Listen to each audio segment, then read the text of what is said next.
Good morning and welcome to Health Matters with the Medicine Center Pharmacy. I am your pharmacist, Paul White. We're glad you joined us. Before we begin, I'd like to thank our sponsor, Aultman Health System. Today, Brad and I are broadcasting from our administrative offices, and our guest is Joy Benjamin, registered dietitian, master certified life coach, and certified personal trainer for the Aultman Wellness Program and Health and Wellness Center. Good morning and welcome to the show, Joy. Good morning. Thank you for having me today. Okay, we'd like to remind our listeners today our program will also be available on our podcast. You can download it from the App Store in your favorite podcast app. Just look for Health Matters with the Medicine Center Pharmacy, and we'd love for you to subscribe to our program. For over 24 years, Joy Benjamin has worked as a dietitian in various clinical roles, focusing on wellness and prevention in the healthcare field. Improving one's health are two main principles of Joy's work. So good morning again, Joy. Tell us about yourself and your work at AultCare as an AultCare dietitian. So Are you a good cook? I guess you need to ask my family that. Some days, most days, let's hope. I was raised with a good cook, so hopefully I have a Ooh, couple of her techniques under my belt. okay, great. But my work at AultCare, I work in the AultCare Wellness Program, and our role is to go out into companies that carry the AultCare insurance and some that do not, and we provide a wellness program. My specific role is to teach and educate and hopefully help folks to make some lifestyle changes that certainly impact their health. So my focus, of course, is in nutrition and exercise in some capacities. And then as a life coach, I use that tool to help folks kind of navigate maybe some barriers that could be self-created to help them to uncover ways that they can make some changes and maybe change perspective a little bit when it comes to nutrition and exercise and some other lifestyle factors. So what does the nutrition-dense, healthy, whole food diet look like So that is actually or something taste like? that or taste like, Okay. oh, it can taste fantastic if it's made correctly. And we can actually talk about that too. But whole food eating is the focus of really, and it's been my passion to teach about since I started with AultCare Wellness, because I firmly believe that food, we were put on this earth to eat good, whole, clean food. What our challenge is where do we find that and how do we know what that looks like? And so to sort of break that down simplistically, we're looking at things that are clean protein sources. Certainly local clean protein sources from local farming, local butcher shops is a fantastic way to get it. Looking for what we consider to be healthy fat. What's a healthy fat look like? Those are fats that are natural in their own capacity. So oils, nuts and seeds, fatty fish, wild caught seafood, especially when you're thinking about the protein and the fat content, wild is your best option. But at the basis of all of that should be color, and that comes from the fruits and vegetables. Fruits and vegetables in and of themselves whole, the way that they are, that nature intended them to be, not jarred and marinated, not in some sort of different cream sauces and all these different ways that we sometimes present fruits and vegetables.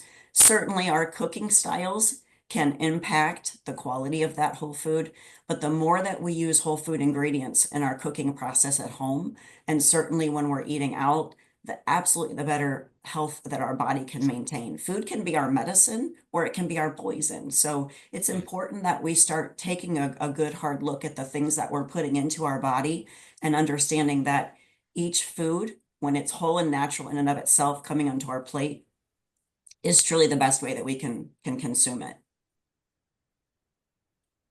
So let's talk about the certain type of foods that a person should try to consume more of. Okay.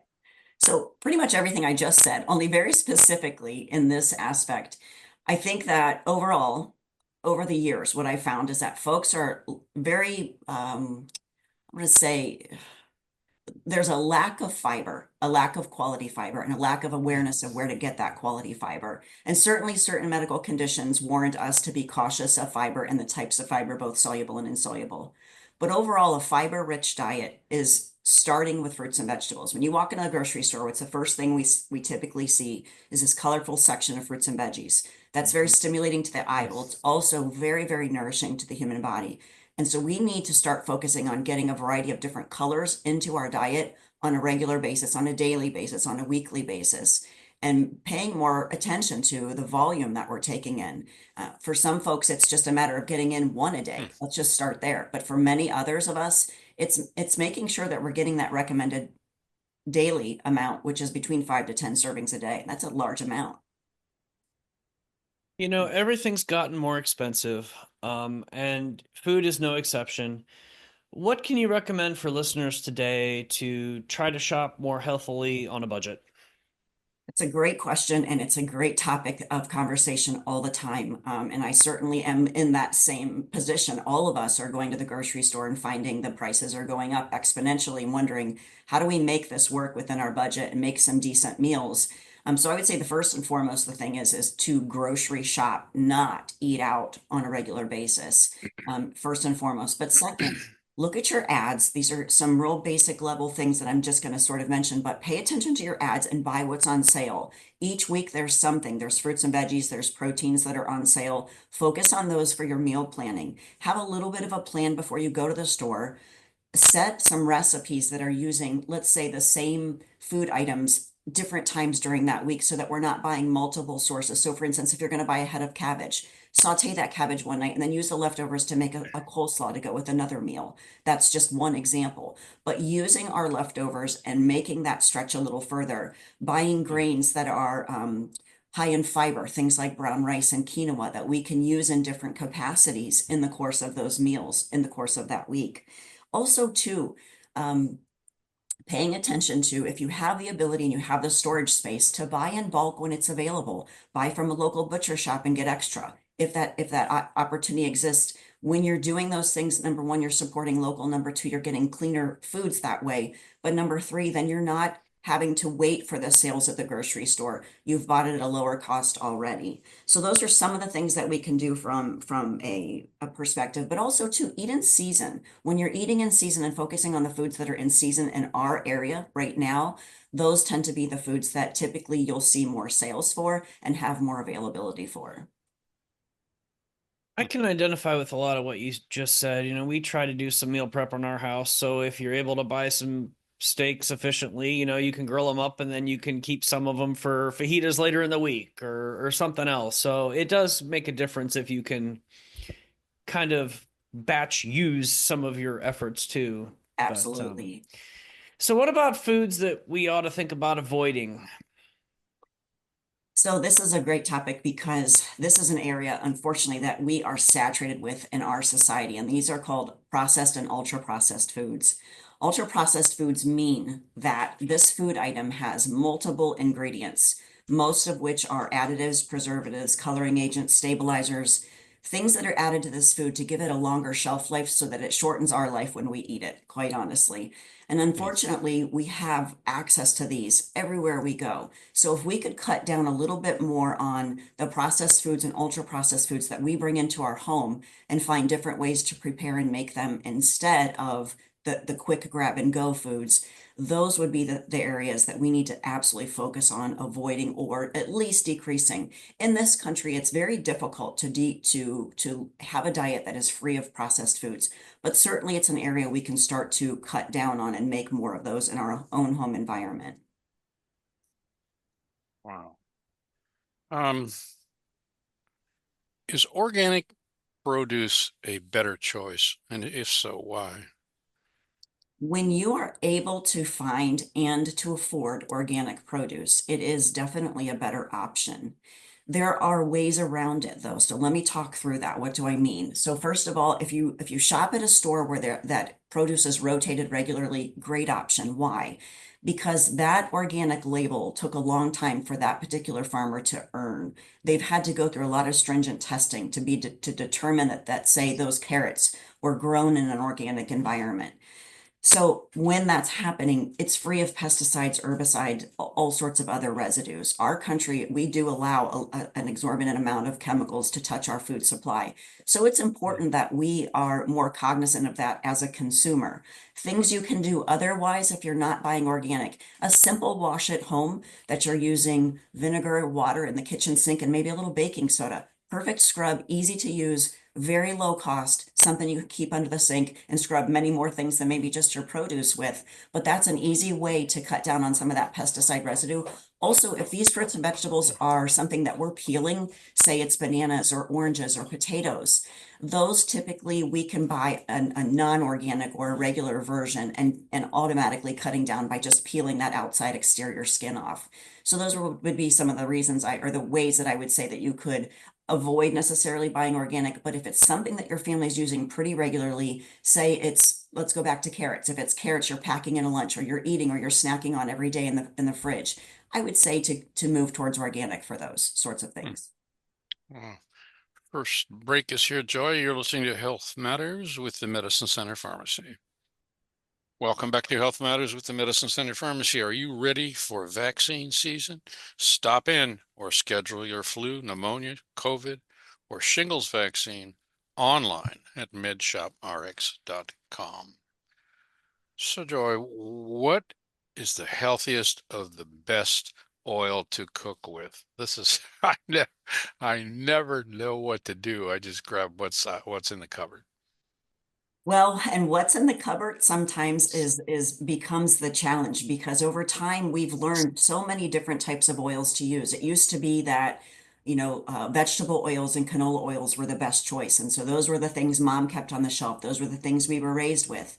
Well, now we're learning that seed-based oils are truly not the best option to keep. So two oils I will mention to you that come to mind as the best options. The first is avocado oil. Avocado oil is very good for cooking at high temperatures because it doesn't break down quickly or easily. So avocado oil is great for grilling outside if you want to rub some oil on the outsides of your steak, of your veggies, of your chicken. But if you're going to cook in the kitchen with maybe just a light saute on the stove, or you're going to use it in a salad dressing, that would be olive oil. Our challenge is that we don't live in Italy where the best olive oil is made. And by the time it makes it here into the United States and into the state of Ohio on our shelves, it's been in that bottle for quite some time. So one thing I can attest is that when you're looking for olive oil, look at the harvest date. The harvest date of 6 months or less is the most ideal, and that is the best quality olive oil. It's not an easy thing to find a harvest date. Do look because several stores carry bottles that contain harvest dates. You can certainly shop online for an even more expensive bottle of olive oil with a better quality in terms of the harvest date being much sooner. However, in our state, we struggle with that sort of thing. So avocado and olive oil are your two best choices to make in the kitchen.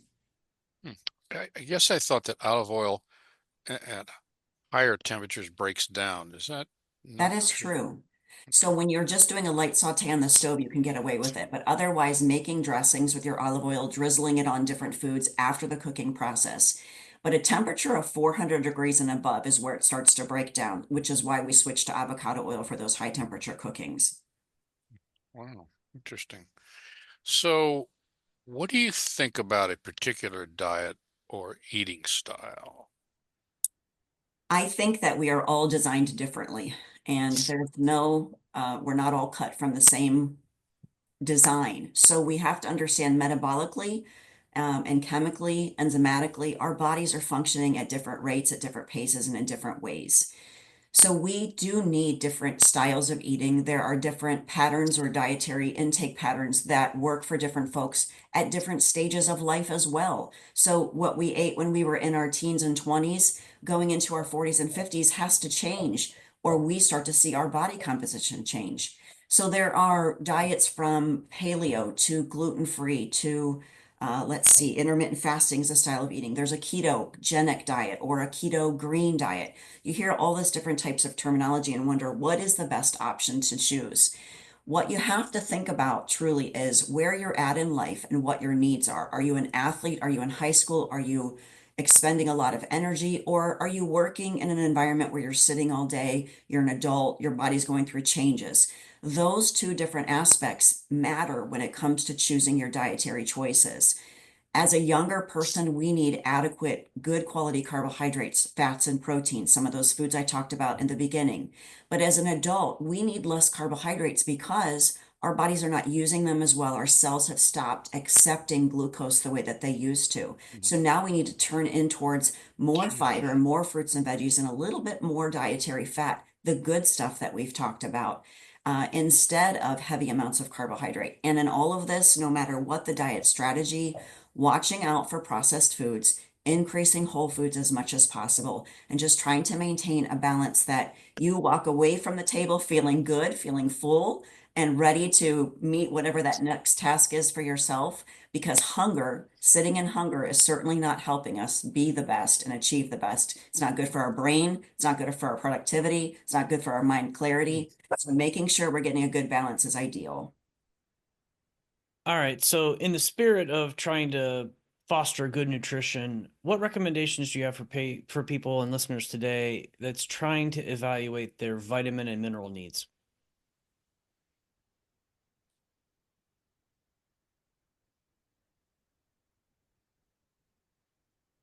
One of the things I mentioned earlier when it comes to vitamin and mineral needs was thinking about that spectrum of vitamins of fruits and vegetables. They truly are the probably the best way, the best source of getting our mineral needs in, our vitamin needs in. Certainly, we are getting that from grain sources and from protein sources, but start to evaluate first, what is your intake of colorful, rich fruits and vegetables? And if you can't in good faith say, I'm taking in at least two, if not five servings in some capacity a day. A serving, quite honestly, is half a cup cooked, not a lot of food, or a full cup of raw. So many of us as adults are taking in more of that in any way in a sitting. So first looking at that, if I'm not doing that, and maybe I need a multivitamin to support myself. Do I need it every day? Maybe not necessarily. Maybe every other day is fine. But when you're going to choose a supplement, you want it to be a whole food based supplement. The other thing I would say is taking a look at, am I cutting certain foods out of my diet, certain food groups? So if I'm cutting out, say, animal proteins, if I'm doing a plant-based or vegetarian or vegan style, then there are supplements that are necessary to make sure that those needs are being met from the absence of that food group. Those would be things like B12, zinc, omega-3 fatty acids coming from good natural sources that are vegetarian. So that's what I would say in terms of evaluating your vitamin and mineral needs. Okay. We get a lot of questions about vitamins and supplements in the pharmacy. And, I think that I'm curious on your opinion because I guess I've kind of always felt that isn't our RDA developed based on military basis way back when for what a soldier needs to be alive on the battlefield versus maybe what a patient with diabetes might need to be ultimately more healthy?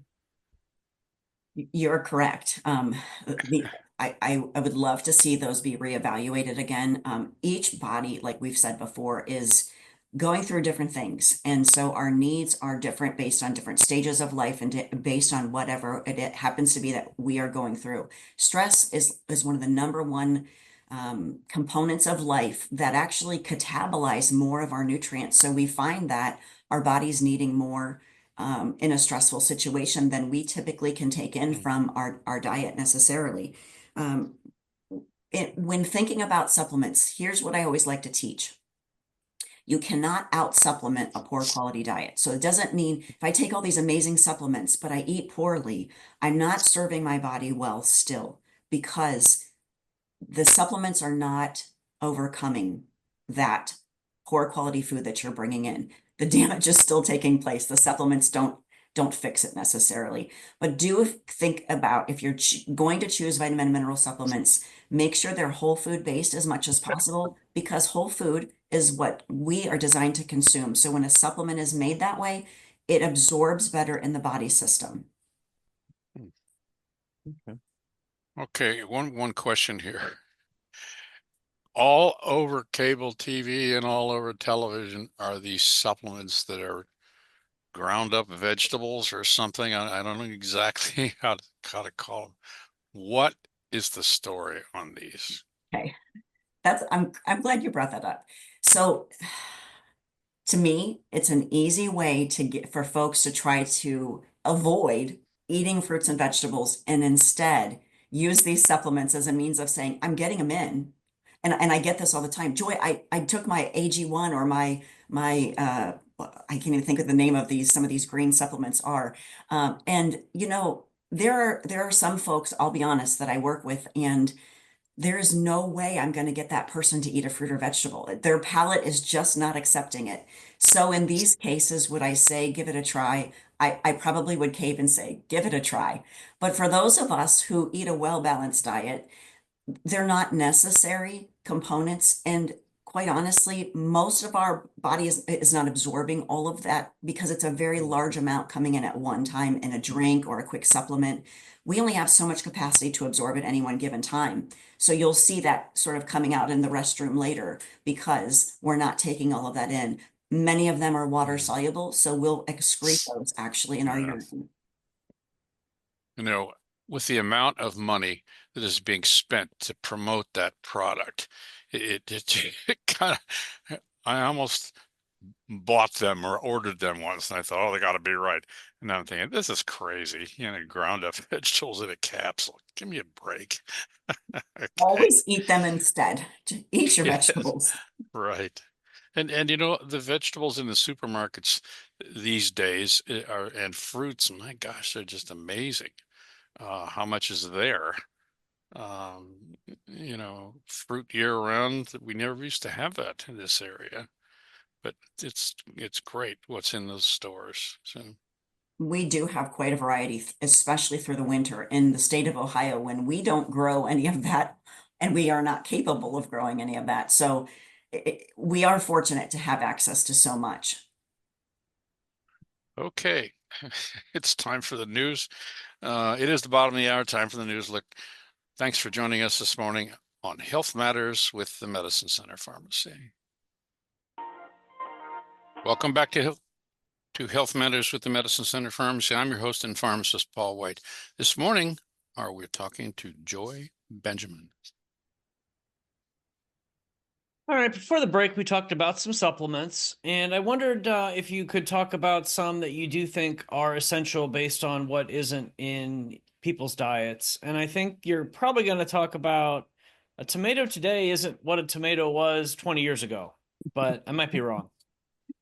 Well, I'm glad you actually asked this question. And yes, a tomato today is not the same as it was 20 years ago. In fact, if you're planting seeds in your own garden, since you mentioned this, if you can get heirloom seeds, those are closer to what we certainly grew up with. And those are probably the best seeds to use to make sure. In terms of supplements that you need to be getting in the state of Ohio and then all of our surrounding states, we unfortunately do not get enough vitamin D in the course of our winter. Right now, we see a little bit of sunshine out there, which I'm grateful for, but most of us aren't exposing our skin in the sun today because it's 20, 30 degree weather out there. So what's important to know is that vitamin D is a supplement that I would absolutely recommend for every person who's not getting adequate sun exposure in the course of winter and fall. There is tons of research that goes into vitamin D itself. And so the value of making sure to get that in is incredible. 2,000 IUs a day is a recommended dose for a healthy person to maintain good health and to maintain a good level. If you're not eating fermented foods in your diet, I would say to you to focus on a probiotic supplement to maintain good gut health. That's a topic for another conversation, but a probiotic supplement, I don't necessarily say as the first line of defense, but if you're not consuming fermented foods, I would tell you to make sure that that's a part of your regimen on a regular basis. And certainly beyond that, we've already mentioned multivitamins. I wanted to go back to something that Paul said about the different types of gummies and chewables and the powdered supplements. Certainly there are folks that take these and do report feeling so much better taking them. So I would never say to you, stop something that makes you feel good, stop something that gives you energy. But I would always encourage first, make sure you're drinking your fluids, eating your fruits and veggies. And if those are helping to support what you're doing, by all means, I'm never going to ask you to stop doing that if it's beneficial. Listen to your body. Okay. How can a person know if they're getting enough, too much, or not enough carbohydrates, protein, and fats? So this is where I would say again, listen to what your body is telling you. What are you feeling? What are you experiencing in the course of your day? If you're feeling hungry more often, very often the concern could be that you're not getting enough fat in. Maybe you're not getting enough fiber. Maybe you're lacking in protein. I would say overall, the American diet in general probably could use a better balance, especially in the adult world, in terms of increasing proteins a little bit, increasing fiber a little bit more, and maybe decreasing carbohydrates a little bit. There are apps available. There are online software resources that can be used. A lot of folks like to use apps to kind of get a calculation of what their body needs. And the apps do a pretty decent job of helping to determine where you should be falling. Some of them even help you evaluate your vitamin and mineral content intake. So that's an option that folks can use, certainly not a major priority that you start hopping on apps, but I would say listen to your body, pay attention to what your portion sizes look like. Take a look at what your day's intake is. How often are you getting some of those food groups that we've mentioned in? Understand what the recommended amounts are and lean in towards that. I'm not saying you have to achieve that, but leaning in towards those recommended amounts is the safest way to make sure you're getting in what your body is requiring. Wow. Okay. So what are some of the most common nutritional mistakes that people make? I would say the first one would be cutting calories or counting calories. Counting calories seems to be an ongoing, easiest method of trying to control intake, and not all calories are created equally. We really need to focus in on better quality food. Our bodies can consume higher quality, better quality foods than they can if it's a poor quality, lower calorie food. What does that mean? That means that oftentimes when we are eating a whole food-based diet, for the most part, again, we're going to have consuming some level of processed foods within that. But when we are doing that, our bodies can consume much more higher calorie foods, for instance, quality fat, very high in calories. We tend to want to start counting calories and worry about fat. We need quality fat in our diet to help with longevity, to help with satiety, to help with carrying fat soluble vitamins into the places that they need to go in our bodies to be utilized. So I would say counting calories is one common mistake that folks are making. But the other thing is cutting out entire food groups for whatever that reason might be, whether it's because maybe it's just some material they've read to believe that this particular food group is not good for us in some manner. Certainly there's personal reasons for doing those things. I will honor and respect that, but be cautious in cutting out certain food groups as a means of making better nutritional quality choices, but make sure that that is being supported with the vitamins and minerals that would be absent if you are going to make that choice. So what are some major nutrition myths to be aware of? Well, this idea of calories in versus calories out is what we need to do to lose weight. I think truthfully, the number one goal folks come to me and to other dietitians focusing on is, how do I lose some weight? How do I lose some weight? And calories are always part of that conversation, fairly, of course. However, not all calories are created equally, as I just mentioned. So if we're counting calories of poor quality food and we're worrying about expending calories, they're not going to equate to each other to cause this weight change. Weight change takes place in a multitude of different settings. Exercise is a valuable and a must-have component of that weight loss if we're going to lose weight that is actual body fat, which is what we want to be losing, versus muscle tissue. So I would say calories in versus calories out. That is not the method to use anymore. In fact, the better method is not even weighing ourselves. It's actually measuring ourselves so that we're sure our body composition is changing and we're not just losing numbers on the scale. But other myths that have been have really sort of wrapped people into concern is things like white potatoes are bad for you, carrots are not good for you because they're very high in sugar. Any whole food is good for our body in different capacities at different times. So I would say those types of things where we're seeing maybe the internet little slogans here and there saying, how are you going to reduce your belly fat? Stop eating bananas, right? So those things are terrible myths that we really don't want to fall prey to. I would say too that Fat is not unhealthy, so making sure that we are making good quality fat a part of our diet, from the oils we mentioned, the avocado, the fatty fish, the olives, and allowing that to be small components of our diet throughout the day to allow for satiety, to allow for our bodies to kind of help maintain blood sugar levels too, because that's a conversation to have another day as well. But maintaining good blood sugar balance helps with so much stability in the course of our day. So those would be some of the myths I would say that probably need overturned a little bit more. I got to throw this in. It's not on the schedule about Okay. breakfast. Okay. Okay. The vast majority of people that I know eat a cookie or a roll or whatever for breakfast. And unlike myself, that I eat a fiber cereal in the morning and maybe have a little tiny piece of a sweet roll or something like that, Okay. et cetera, and a vitamin and, that sort of thing. So am I wrong? Paul, far be it for me to tell you that you're wrong. Here's the thing with breakfast. We've been teaching that breakfast is the most important meal of the day, but now you've got all sorts of intermittent fasting and different practices taking place where breakfast is being deleted essentially from your day. When you start your day with breakfast, what's so important is fiber, which is a good thing that you started with. Protein, another good thing. It's going to be the same things I've been speaking about. So think about what you're eating in that breakfast as the start of your day, because that's what's carrying you through the rest. That's what's setting the stage for your insulin and blood sugar levels for the rest of the day. So being cognizant of that and making sure that it's low in sugar, a savory breakfast rather than a sweet breakfast, kind of having that mindset, and making sure, again, there's a protein source to go with that fiber-rich carbohydrate source to kind of set you up right for the rest of the day. Okay. Good question. Okay. All right, you mentioned a couple things about white potatoes are bad for you and don't eat bananas and whatever. How do you fact check some of these health claims in a responsible manner? I mean, everything on the internet's true, right? So you could probably prove anything you want if you look hard enough.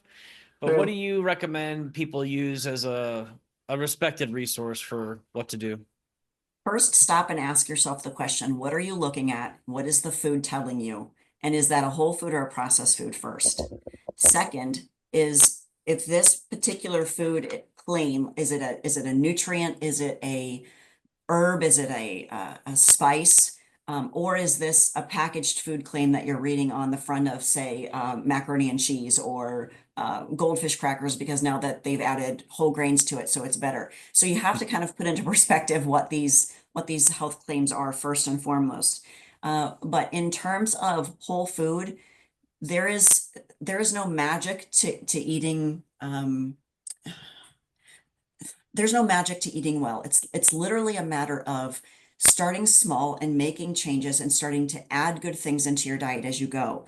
There's an app I will mention that some folks have brought to my attention, and it's been very useful. It's called the Yuka app, Yuka. And that app gives a range of, or we'll just say a color system, red, orange, green, meaning this is a good option. And it kind of gives you an example of, or explains, why is this a good food choice? Why is this not? And it helps to sort of diminish some of these food claims that are out there. But I would just say to you, think about what you're being told. And if it's a whole food, food is healing. Can be healing if it's used in the right way, in the right capacity, in the right context of that food. Okay. Our final break is here, Joy. You're listening to Health Matters with the Medicine Center Pharmacy. You're listening to News Talk 1480 WHBC and Health Matters with the Medicine Center Pharmacy. Now, here's your host, Paul White. Welcome back to Health Matters with the Medicine Center Pharmacy. I am your pharmacist, Paul White. Thank you for joining us. Let's get back to the last segment of the show. I want to throw something out there. Coffee and tea. Which one do we drink? And can I drink a lot of either? So think on that while Brad goes on with the Okay. questions. Okay. Well, you're welcome to talk about coffee and tea. I'll go ahead and answer the question. I would say either can be used. Here's the thing with coffees and teas. It's a matter of understanding where the coffees and teas came from and the processing that went through them. But coffee and tea both are filled with antioxidants. Teas are tea leaves, coffees are coffee beans, both grown from the earth. So We can drink them without any concerns, but can you have volumes of them? Well, you still have to concern yourself with caffeine, which stimulates the central nervous system, and they're both a diuretic, so it's going to pull fluid out of our cells. So we just need to be replacing that fluid with good fresh water and being cognizant of the amount of caffeine we're taking in the course of our day, and certainly limit that by around the time frame of noonish, maybe 3 at the latest. All my life. Coffee's good for you. Coffee's bad for you. Coffee's good for you. Coffee's bad for you. And I'm thinking, I love coffee. Okay. Mhm, mhm, And I don't drink it after 5 or 6, except occasionally a half a decaf cup mhm. because it would keep me awake, obviously. But I just love coffee and I like it strong. Understood. I I'm with think you. you need to qualify something too. You know, a cup of coffee to some people, a cup of coffee to me is black coffee with nothing in it. A cup of coffee to someone Yeah. else is a mocha choca, whatever, with Yeah. 1,500 calories in it, which is enough for your whole daily You got intake. it. Gotcha. So, make sure that, you know, you don't get led down the path of consuming empty calories, in my Okay. opinion. How You're about how exact. about sweeteners? Stevia. Is that good for, bad Yes. for you? Not good for you. Oh So no. cutting Really? down on sugar, like Brad said, the things we're putting into the coffee. When I said coffee and tea, I meant like you said, Brad, free of additional things, free of Yeah. additional cream sugars. But to answer your question, Paul, regarding stevia, Splenda, the different types of alternative sweeteners, they're all Mhm. chemicals. They're all playing Yeah. a role in causing our insulin levels to rise. So there's not good coming from this. In moderation, little bits here and there, not a daily part of our routine. Okay. Okay. I Well, use a I don't know. slight amount of stevia. That's all I can say. Nothing else. Okay. Anyway, Uh, All right, so let's talk about what are your go-to resources for the listening public to find trustworthy sources about nutrition? Clearly, they can come see and probably talk to you and make an appointment, I assume.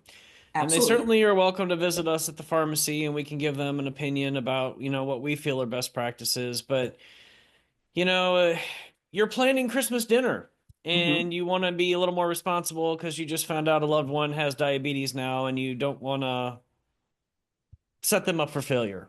Where do we Yes. go to look for info? So something like that. American Diabetes Association, great, easy resource. Hop online, hop on Google, put that in your system, and you're going to get all kinds of great information, recipes, plenty of recipes. There's another website I love to share with people. It's called eatingwell.com. It's designed and produced by dietitians. So recipes, meal planning, all sorts of great nutrition tips, very valuable information on eatingwell.com. Another option is healthline.com.